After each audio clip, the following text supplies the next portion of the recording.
À l'heure où les jeunes Villois se mettent à table, un jeune artiste est au travail sur le parvis de la mairie. On peint une fresque pour l'exposition des Grilles colorées, donc qui est organisée avec la médiathèque de Gennevilliers.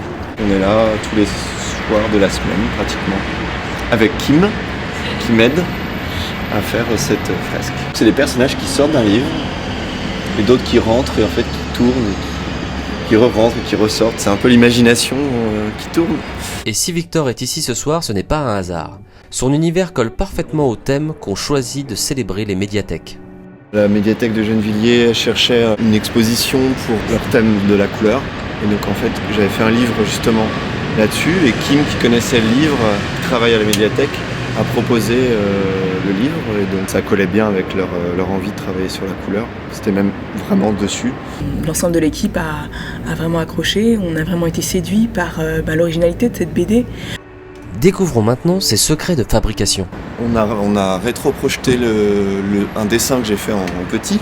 On a fait ça la nuit et on a tracé d'abord tous les contours, comme ici. Ensuite, on remplit chaque silhouette, chaque personnage ou chaque objet avec la couleur qu'il faut. Victor est déjà l'auteur de 4 ouvrages. Mais c'est la bande dessinée Les Grilles colorées qui ont particulièrement attiré l'attention de l'équipe des médiathèques. Comme je disais, c'est une BD déjà sans texte.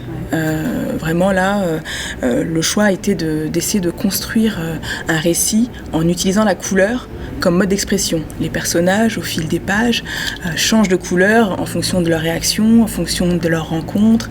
C'est vraiment à travers la couleur que les personnages communiquent, mais aussi que le récit est raconté. Donc ça, c'était particulièrement original. Alors la couleur, ce qui est intéressant, ça revient dans plusieurs de mes travaux, c'est que c'est une manière de parler de choses qui ne peuvent pas être dites oralement, avec les mots en fait. La couleur va permettre, par des nuances, d'aller toucher à ces choses qui sont un peu plus infimes, un peu plus subtiles que le langage des mots, quoi.